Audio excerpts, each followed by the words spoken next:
La ville économique du Bénin, une ville censée être la vitrine du pays. Pour autant, certains quartiers qui s'y trouvent semblent ne pas être à l'image de cette ville. Conscient de ce visage que présente cette ville, le gouvernement de la rupture dès sa prise de pouvoir en 2016 a suggéré d'assainir tous les quartiers que compose cette ville, comme ça a été le cas ici. Bonjour et soyez les bienvenus pour la énième fois dans le premier arrondissement de Cotonou. Mesdames et messieurs, une fois encore, merci d'être toujours avec nous dans cette émission spéciale qui permet véritablement de retracer comment se présentent désormais nos différents quartiers ici au Bénin. Tout à l'heure, nous allons présenter réellement comment cette route de Surulere était bel et bien tracée. Vous verrez ça à travers ce reportage spécial.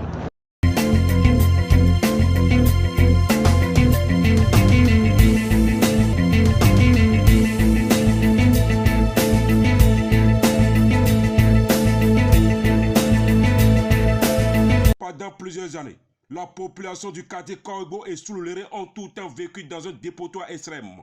L'accès d'une rue à une autre était très pénible, car elles sont tout le temps inondées par des eaux pluviales, en plus des déchets drainés d'un peu partout, par ce tronçon qui est l'unique voie qui relie les deux quartiers. Malgré ce collecteur qui est censé évacuer les eaux pluviales dans la lagune, ces populations sont restées en plein temps dans l'invivable. Nous voici à nouveau à Cotonou. Voilà, nous sommes revenus à Cotonou. Mesdames et messieurs, encore bonjour. Nous sommes descendus dans le premier arrondissement de Cotonou et également dans le deuxième pour vous présenter réellement comment cette rue qui était toujours un danger pour la population d'ici et d'ailleurs. Je voulais parler de la rue qui relie Surulere et Korigbo. Tout à l'heure, vous verrez ça juste après ceci. La voie qui dessert Korigbo avant, c'était une telle voie qui quitte PTT vers Yenawa, qui desserve Korigbo, Yenawa à l'époque. Sangani, chez Nathalie, moi je suis calé au fond. Je venais demander à l'âme. À ma mou, pompe, à ma solution à ça, à ma fille, ici, je suis calé, pas bien. Cette situation tant décriée par la population est définitivement corrigée par le régime de la rupture, grâce à la construction du tronçon Korigbo-Surulere, qui était la source des difficultés rencontrées au jour le jour dans ces quartiers. C'est avec joie que chacun circule librement sur cette voie. Mesdames et messieurs, tout à l'heure, nous allons vous présenter réellement comment cette rue a été bel et bien tracée. En dehors de cela, cette rue bénéficie également des lampadaires solaires, afin que chacun puisse circuler librement sans aucun inconvénient. Tout à l'heure, vous verrez ça à travers cet élément spécial. Aujourd'hui, ce tronçon est pavé sur tout le long du trajet. Selon les normes réglementaires d'infrastructures routières, les pistes cyclables, la partie réservée pour les automobilistes et les motocyclistes sont bien respectées des deux côtés du tronçon.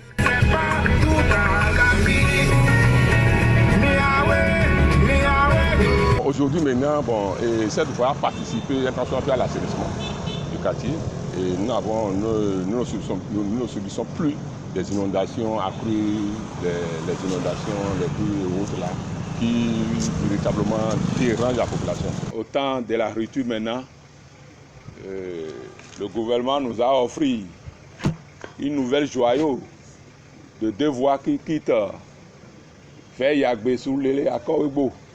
C'est ça surtout qui nous dessert maintenant présentement. Pour que la circulation soit également fluide pas dans la nuit comme dans la journée, le gouvernement a installé des panneaux solaires tout au long du bordure du tronçon, ce qui permet désormais à tout passager de circuler librement, au-delà de 19h jusqu'à l'aube. Nous avons bénéficié aussi de la lumière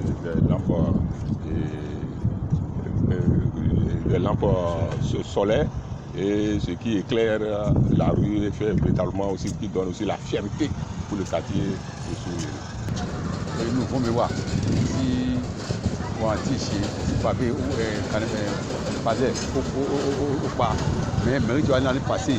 Tu dois avoir tout parler tout le temps. Tu dois avoir tu vois. Tu vas dire bien quand on va tout le on est à toi on gars donc aussi quand tu vas pour être chez Dieu va mi ato bibio a holo mito e to fine di lo mi ye gan kai ha na mi bo kanivo lo le ina do yin susu ina yo tra la baso mi modo bide le tin to lo me bo o kanivo de bon fine le susu sin alo ji o ete bo ile mo to no vo de pepe ni mi osu gamo no mo ko to su lere ina yo town brande o mu po na mi to côté santé ton ni lo ma o bayi e mo alo gona me na no pe gbo son Carnival lo le me e ji kom lo ça va. Cette réalisation permet à chacun de se sentir mieux sur le plan économique, d'autant plus que les dépenses effectuées par chacun relatives aux charges créées par les dommages de cette route ont totalement cessé. Le tronçon qui relie le quartier Koibo et Sululere sort enfin du bas-fond grâce au projet d'asphaltage mis en œuvre par le gouvernement de son Excellence, le président Patrice Talon. Merci beaucoup de nous avoir suivis. On se donne rendez-vous à la prochaine dans un autre numéro.